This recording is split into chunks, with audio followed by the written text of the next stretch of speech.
Hey, it's Max with Aura, and today we're talking about how to secure your identity after a data breach. By now, we're all familiar with how easily hackers can steal data from even the most trusted companies. Billions of account details have been leaked from Facebook, T-Mobile, Equifax, LinkedIn, and many more. And the numbers show no signs of slowing down. Research shows that data breaches increased 68% from 2020 to 2021. But here's the really scary part.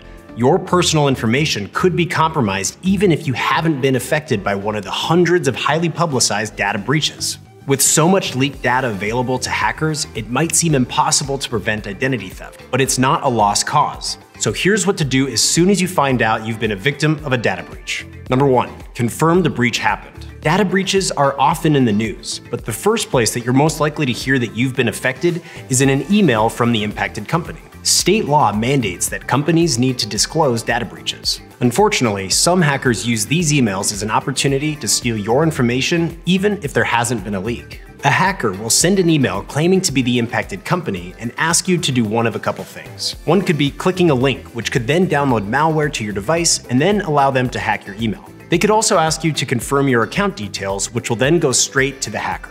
But before you take any action, confirm that the breach is legitimate by visiting the organization's website or searching the web. If the breach is real, you'll find news alerts online and a data breach notification on the website or on your account page. Next, find out what sensitive data was stolen. This helps you to understand what types of identity theft that you're at risk of and how you can mitigate the damage that hackers can do. For example, a cybercriminal can do much more damage with your social security number than an unused account username. Companies will often notify you of what information was breached in an email, account notification, or FAQ. Next, secure your logins and add two-factor authentication. Once you know that your data has been compromised, you need to secure your accounts and limit the damage that hackers can do. If you're lucky, you'll update your information before anyone even accesses your account. You can start by changing all of your passwords. Choose a new one that's at least 12 characters long and combines upper and lowercase letters, numbers, and symbols. Also, don't include any personally identifiable information like birthdays or pet names. Next, set up two-factor or multi-factor authentication on any account that allows it. Next step is to set up a fraud alert or credit freeze. Credit and financial theft is the biggest target for identity thieves. After a data breach, you'll want to set up a few fraud prevention safeguards to make sure that your accounts haven't been compromised. The first option is to set up a fraud alert. A fraud alert requires credit companies to identify you before verifying a credit approval.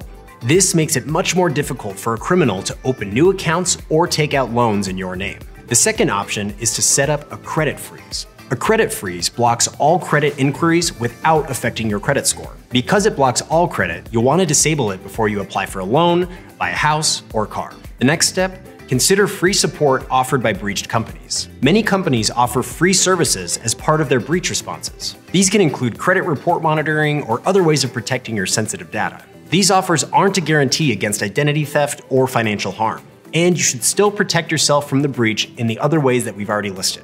Next step, monitor other accounts for suspicious activity.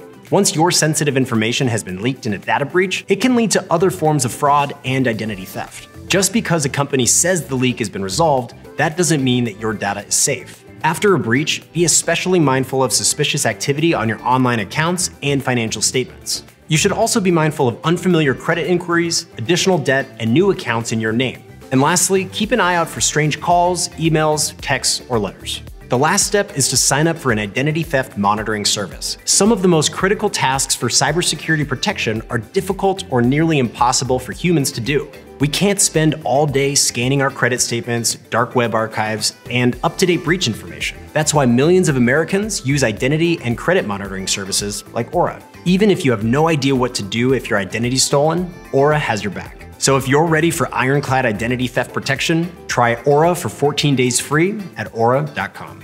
We'll see you next time.